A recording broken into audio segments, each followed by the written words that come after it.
Yo l'équipe. J'espère que vous allez bien. On se retrouve pour le récap de la semaine de nos joueurs maliens. C'est parti. On commence par l'Angleterre et les quarts de finale de la Carabao Cup avec Tottenham qui a obtenu une très belle victoire face à Manchester United. Yves Bissouma a joué 90 minutes et a réalisé un très bon match. Il a remporté 9 duels au sol et délivré 2 passes clés, tout ayant un taux de passe réussi à 90%. Sa note est de 8 sur 10. Crystal Palace a joué contre Arsenal et a perdu 3-2. Ils sont donc éliminés. Cheikh Doucouré est resté sur le banc tout le match. Le coach ne lui fait pas du tout confiance actuellement. Direction la France, avec Monaco qui affrontait le PSG en Ligue 1. Les Monégasques ont perdu 4-2. Sumbutu Magassa a réalisé un très bon match au niveau de la récupération du ballon, avec 10 ballons récupérés. Il a eu tout de même des déchets techniques, où il a perdu 15 ballons. Sa note est de 7 sur 10. Direction la Ligue 2, avec Dunkerque qui a perdu 3-1, face à Caen en début de semaine. Anto Sekongo a débuté sur le banc, et il est rentré à la 80e, pour jouer seulement 10 minutes.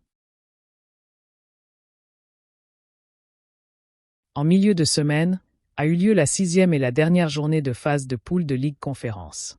Le Rapid Vienne a gagné 3-0 face à Copenhague. À l'image de son équipe, Mamadou Sangaré a réalisé un bon match avec 6 duels remportés et 2 interceptions. Il a joué 90 minutes, sa note est de 7 sur 10. Saint-Gallen a fait match nul 1-1 face à Edenheim. Abdoulaye Diaby était sur le banc et n'est pas rentré en jeu du match. Match nul 0-0 d'Omania face à Borak. Senou Koulibaly, pilier et homme fort de son équipe, a réalisé un bon match. Il a joué 90 minutes, en ayant un taux de passe réussi à 93%. Sa note est de 7 sur 10. Direction l'Allemagne et la Bundesliga, avec Leipzig qui s'est fait déclasser par le Bayern en perdant 5-1. Amadou Haïdara était de retour de blessure, mais il est resté sur le banc tout le match. Hoffenheim s'est vu perdre 2-1 face à Mönchengladbach. Diadier Samasekou était encore titulaire pour la 5e fois consécutive. Notre milieu malien a retrouvé une place de titulaire en réalisant un bon match, avec un taux de passe réussi à 95%. Sa note est de 7 sur 10. Borum a gagné 2-0 face à Edenheim. Ibrahima Sissoko a joué 85 minutes et a délivré une passe décisive. Très bon match de sa part, avec 7 duels au sol remportés. Sa note est de 7,5 sur 10. En Bundesliga 2, nous avons une belle victoire de Schalke 0-4-1 face à Elversberg. Moussa Silla a réalisé un excellent match, avec un doublé à la clé. L'attaquant malien a joué 90 minutes et affiche un réalisme de haut niveau, et compte désormais 11 buts en championnat en 16 matchs seulement. Sa note est de 8 sur 10. Quant à Ibrahima Cissé, il n'était pas sur la feuille de match une nouvelle fois. Quant à Kaiserslautern, ils ont perdu 1-0 face à Cologne. Almamy Touré était sur le banc et n'est pas rentré du match. Nous revenons en France, avec la Coupe de France qui a accueilli les clubs de Ligue 1. On a Brest qui s'est qualifié avec une victoire 1-0 face à La Roche-sur-Yon. Kamori Doumbia était titulaire et a joué 65 minutes. Son match était bon dans l'ensemble, avec 2 passes clés à son actif. Massadio Haïdara était sur le banc et n'est pas rentré du match. Soumaïla Koulibaly est toujours absent pour cause de blessure. Auxerre s'est fait éliminer par Dunkerque sur le score de 1-0. Lassine Sinayoko a commencé sur le banc pour rentrer à la 68e. Il n'a pas réussi à s'illustrer. Grosse défaite étonnante de Montpellier, 4-0, face à le Puy-en-Velay, club de 4e division. Après avoir été relégué sur le banc par le nouveau coach, Falaï Sako était titulaire et a joué 74 minutes, il a été le meilleur Montpelliérain sur le terrain. Il a pu délivrer 2 passes clés, sa note est de 7 sur 10. Modibo Sagnan était absent, pour cause de suspension. Kiki Kouyaté toujours absent pour grave blessure. Grosse défaite de Saint-Étienne 4-0, face à Marseille. Match catastrophique d'Ibrahim Sissoko, où il écope d'un carton rouge à la 21e, et laisse son équipe à l'abandon. Sa note est de 4 sur 10. Monaco gagne facilement 4-1 face à Saint-Jean. Sungutu Magassa a débuté la rencontre, mais il est sorti à la mi-temps. Match très moyen de sa part, sa note est de 6 sur 10. Lille a gagné 1-0 face à Rouen.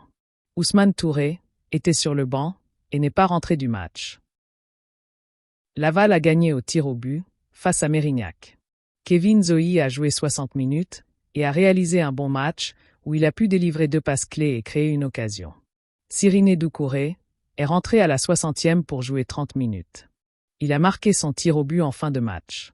Mamadou Samassa a cédé sa place de titulaire à sa doublure pour ce match de Coupe de France. Mamadou Camara était absent cette fois-ci pour cause de blessure au dernier match. Guingamp s'est qualifié en gagnant 2-1 face à Caen. Alpha Sissoko était titulaire et a joué 90 minutes. Il a fait un match sérieux en gagnant ses duels au sol et aérien, mais a manqué de précision sur ses centres. Sa note est de 6,5 sur 10. Khalidou Sidibé a aussi joué 90 minutes et a réalisé un bon match en délivrant une passe décisive sur le but victorieux de son équipe en fin de match. Également, dans les duels il a été présent. Sa note est de 7 sur 10. Défaite au tir au but de Clermont, face à Sochaux. Habib Keïta a joué 90 minutes et a réalisé un bon match techniquement et physiquement.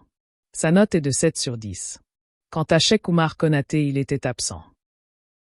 Dunkerque continue l'aventure en gagnant 1-0 face à Auxerre. Anto Sekongo était titulaire et a joué 90 minutes. Il a réalisé un match correct dans l'ensemble. Sa note est de 6 sur 10. Victoire d'Annecy 2-1 face à Gol FC. Soukouna Amjatou était absent, malgré la fin de sa suspension. Direction l'Angleterre et la Première Ligue. Tottenham s'est fait largement dominer par Liverpool sur le score de 6-3. Yves Bissouma a joué 90 minutes, mais a réalisé un match très compliqué au même titre que son équipe. Sa note est de 5,5 sur 10. Très grosse défaite de Crystal Palace face à Arsenal, sur un score de 5-1. Cheikh Doucouré a débuté sur le banc, et il est rentré à la 68e pour jouer 22 minutes. Rien à signaler. En Championship, Watford a perdu 2-1 face à Burnley. Mamadou Doumbia n'était pas dans le groupe avec les pros. Direction l'Espagne et la Liga, Alaves a fait match nul 2-2 face à Valence. Moussa Diarra a joué 90 minutes au poste de défenseur gauche. Match correct de sa part, avec 4 duels au sol gagnés et 4 duels aériens gagnés. Sa note est de 6 sur 10. Direction l'Italie et la Serie A, Parme s'est fait étriller par l'AS Roma 5-0. Oyo Koulibaly a retrouvé une place de titulaire, après 3 matchs sur le banc. Cependant, à l'image de son équipe, son match était très compliqué. Sa note est de 5 sur 10. Lecce a perdu 2-1 face à la Lazio. Lassana Koulibaly était titulaire, mais il a réalisé un match moyen avec peu de duels remportés. Le carton rouge de son coéquipier en fin de première mi-temps ne l'a pas aidé. Sa note est de 6 sur 10. En Série B, nous avons une défaite de Palerme 2-1 face à Sassuolo. Salim Diakité était absent. Braga a gagné 2-0 face à Santa Clara. Sikou Niakate a joué 90 minutes en tant que défenseur gauche dans une défense à 3. Son match était bon, avec un taux de passe réussi à 91%. Sa note est de 7 sur 10. Direction la Belgique et la Jupiler Pro League. Antwerp a gagné 3-1 face à Dunder. Mahamadou Doumbia est toujours blessé et devrait faire son retour en janvier. Charleroi a gagné 2-1 face à Saint-Tron. Cheikh Keita a enfin retrouvé une place de titulaire. Il a joué 90 minutes, mais a réalisé un match moyen. S'il a eu un taux de passe réussi à 100%, il n'a gagné aucun de ses duels. Sa note est de 6 sur 10. À travers le reste du monde, rien à signaler, hormis que Moussa Djenepo est revenu de blessure et a joué 2 matchs durant la semaine.